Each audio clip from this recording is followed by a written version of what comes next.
We have a school in northern Afghanistan. There's 30 students that attend. It's in somebody's house, like it's not advertised in any way at all.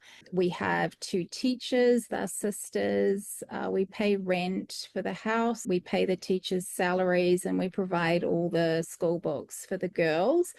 They've just completed their first year at the school, and they just graduated from grade 7. And it was just so joyous seeing the photos and the videos of that celebration. Hi, everyone. Welcome to yet another little mini podcast from the Shahrazad Foundation. I am thrilled today to have as a guest someone who is far more impressive than me, but reminds me of myself through her curiosity. And she's an expert in textiles and embroidery and all kinds of other things as well. Her name is Andrea Morris, and she strikes me as someone, like I say, with an insatiable curiosity that has taken her all over the world, especially through Central and South Asia. And she's living in New Delhi and is speaking to us from there now. And as we're going to learn, her curiosity has taken her to Afghanistan, as has mine. And I'm fascinated to learn more about her adventures and really what inspires her and drives her. So, Andrea, welcome to Shahrazad Foundation. Yay, So I'm great. happy to be here. So great to have you here. Thank you so much. Gosh, I'd love if you dive in and tell us all about yourself. Sure. Well, I am an international teacher at an international school in Delhi. I've lived most of my adult life overseas and worked at different international schools. And along the way, I have gotten involved in grassroots organizations, but it's really Afghanistan that's captured my heart.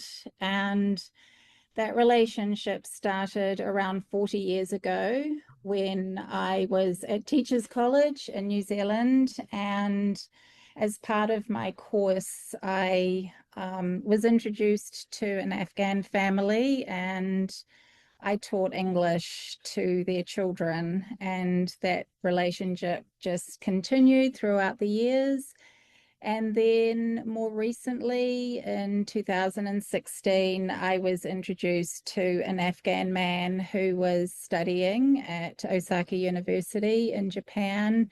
A friend asked me to come and meet him. She said that I think you two will get on really well, and he wants to start a project. And so in 2017, I visited and I stayed with his family, and I co-founded this embroidery project, which is still going today.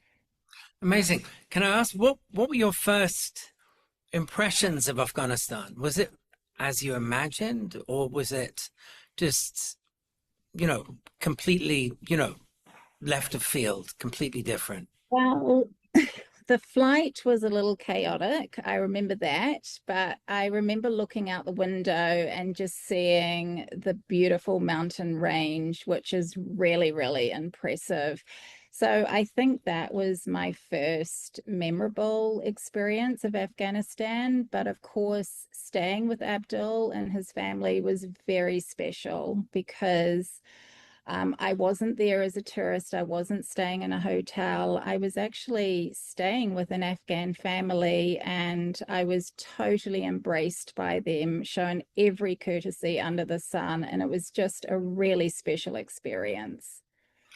And, I'm just remembering the first times I visited Afghanistan. And one of the first times, at least one, I flew in from New Delhi, actually. Okay. And I should say we have an incredibly close mutual friend. And I remember I left our friend Rupi and her family. And, a couple of hours later, I was in Kabul. And Right. I remember being totally blown away by how close this kind of, I've got goosebumps thinking about it, fortress kingdom of a place is to bustling modern Delhi. And did you fly in from India the first time?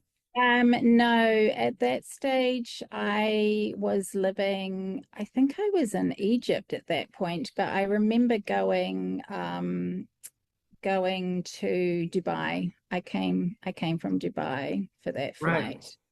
And actually, just as you say, I love that you, I think, used the word chaotic. The flight was chaotic. Mhm.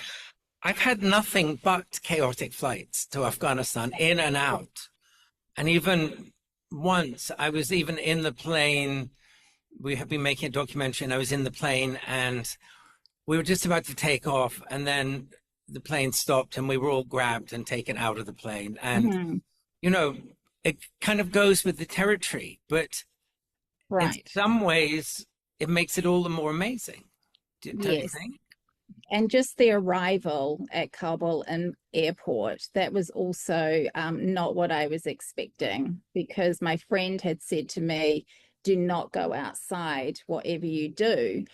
But as you know, after you've finished in arrivals, you have to go outside to meet the people that are greeting you. But he didn't tell me that they're in a completely different building. So I was a little discombobulated at my arrival, and I didn't have a phone to call him.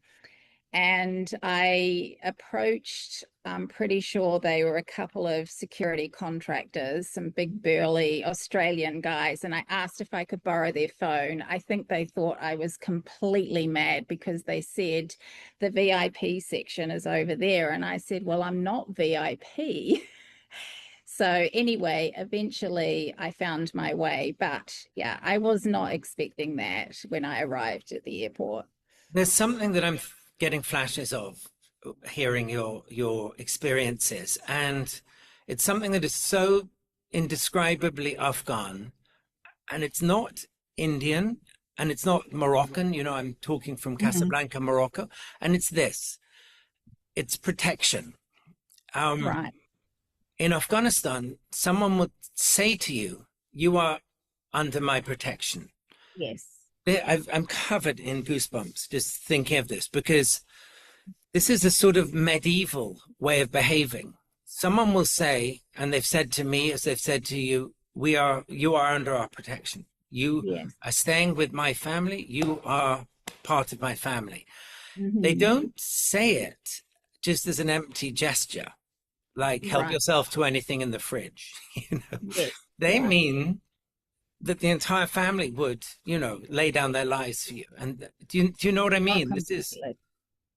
Yes, completely. I mean, when I was there and we went out, I was always part of a group, and there was always somebody at the other end to receive us. And there were always phone calls along the way. Oh, we're at such and such a street where we'll be there in 15 minutes, we'll be there in 10 minutes. And I think at that time when I was there in 2017, it wasn't very safe for foreigners.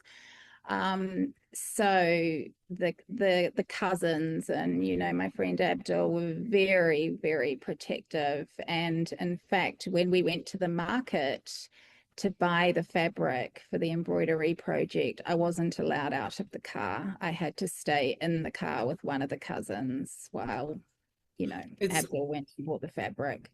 it's fascinating thinking about that.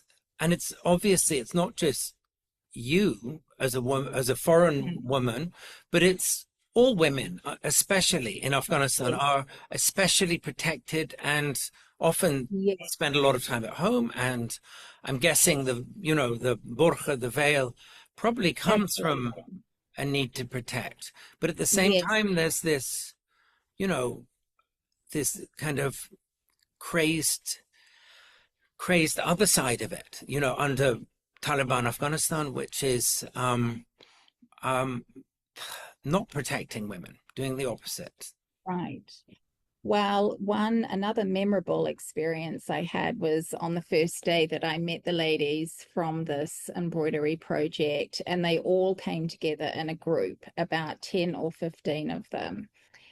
And they were all wearing the burqa from head to toe, the blue Mm. burqa. And then once they were inside, it came off and there were hugs and kisses and everyone was so warm and friendly. But you are correct. Women just do not go out on their own. And especially now, you always have to be accompanied by a male. And, sometimes I'm at a loss for words thinking about this. Mm. You're speaking from Delhi, which geographically isn't a tremendously long way from Afghanistan, Right. and in Delhi you can, whatever, dress how you like or whatever. Mm. Same here in Morocco or other parts of the world that we know about. So I Mm. think it's quite difficult to even comprehend the regime that women are being ordered to exist under.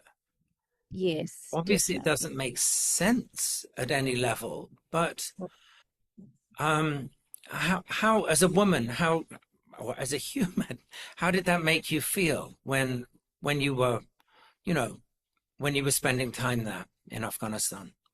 Well, I felt very privileged, to be Hmm. completely honest, because I didn't take it lightly. I was invited to restaurants. I was part of the company of men. But besides the times that his mother accompanied us, I was always the only female. There were restaurants where there were family sections, and so we were able to sit there, but it's just a very male dominated society. And unfortunately, women have slunk into the background. Yet the women that I met were very talented in their own right, and they had voice, and they wanted to do grand things with their lives. But all of that has come to a grinding halt now. And that was the reason why I started the project Noor Women Afghanistan and the school in northern Afghanistan, for those girls and those women. Can you talk a little bit more about the initiative and how it Yeah. how it was put together and how it's going?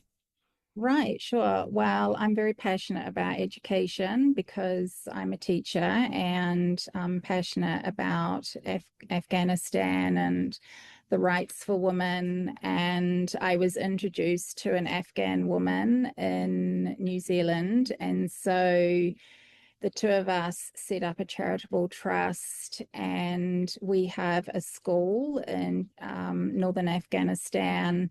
It's very small. There's 30 students that attend the school. It's in somebody's house. It's completely, like, it's not advertised in any way at all. We have two teachers, they're sisters. We pay rent for the house. We pay the teachers' salaries, and we provide all the school books for the girls. They have just completed their first year at the school, and they just graduated from grade 7. And it was just so joyous seeing the photos and the videos of that celebration.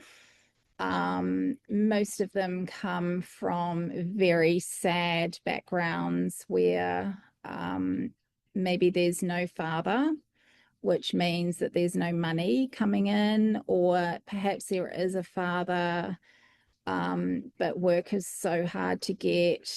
Um, and not only that, but what I've noticed with a lot of women in Afghanistan is the depression and the mental health issues.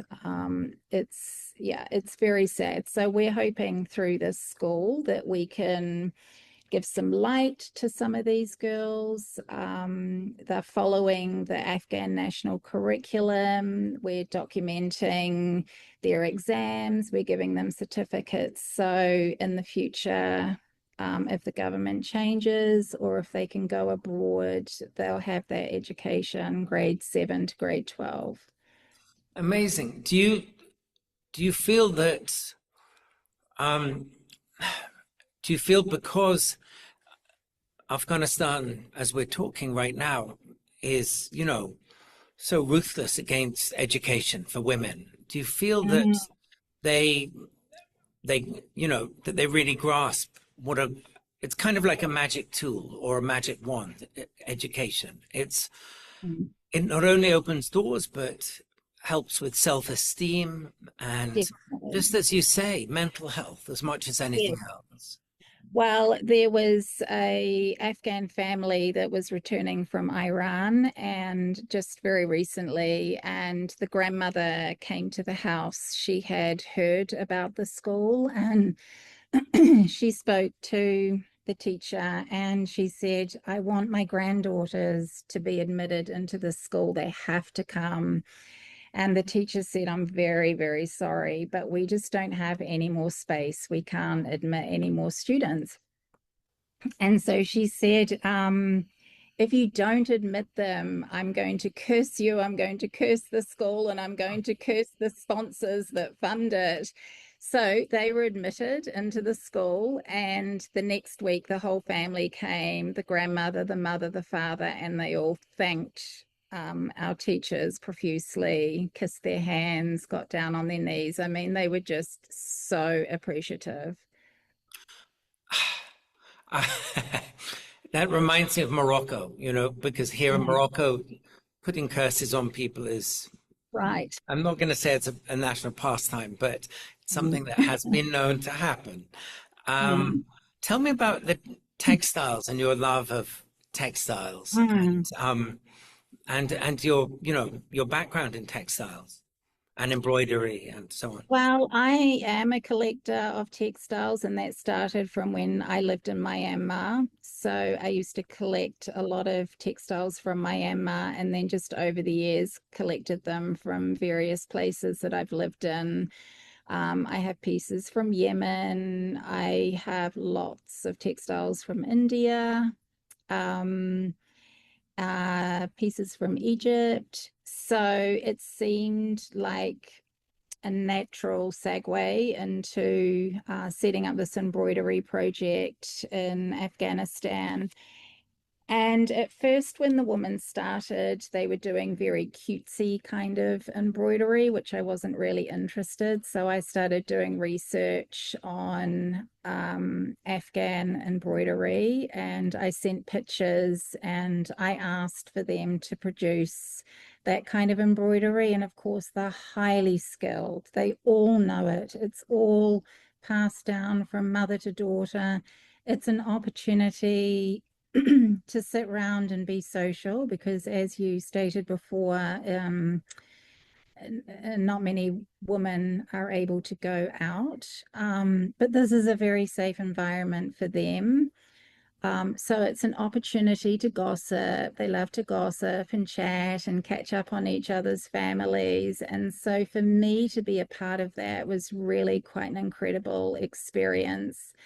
And Abdul's grandmother was alive at that point, and she would be in the room and overseeing all these girls and over the years the embroidery had the quality has just improved immensely, and now they are making the most gorgeous purses which are being sold all over the world. There's many people helping out with this project, purchasing the purses. New Zealand, Europe, America, Japan. So, I mean, they've always had the autonomy to create the designs that they want to. I've never imposed any kind of design on them, but they know that the traditional designs sell very well. That's what people want. And so, yeah, there's just an amazing array of embroidery that is appreciated by so many people in so You, many different parts of the world. I mean, I love that you were championing, old designs that you Mm. would have seen, and maybe in books or, in museums or whatever. And Yes. what I love about that is it's these aren't just designs, they're part of the culture. They are the culture in a way. Um, they're part of this chain of transmission, and that by reintroducing them, you're really connecting people with their, their four mothers, fathers, Yeah, four mothers, four yeah. bears, and so on. And that's amazing, amazing. Did did you feel that the young women and girls have an interest in learning embroidery and learning other skills like that, or were they, more preoccupied with listening to music, or was this Oh something no, they embroidery is definitely a big part of their lives for sure. It's a popular pastime for them. I think the thing that cements it is that it's an opportunity for them to gather together with friends and extended family members.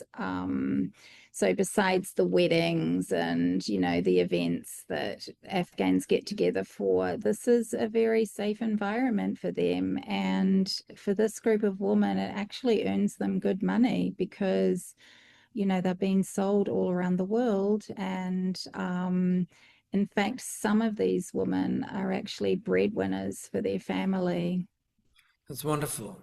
And I can imagine them sitting around, just like you say, swapping stories and gossip. And, you know, that it's more than just, it's all kinds of things at once. It's creation, it's imagination, Mm. it's creating a living as well. But Mm. apart from anything else, for mental health, I think it's, a magic tool, really, because Yes, just chatting and being together more than anything. yes, yes.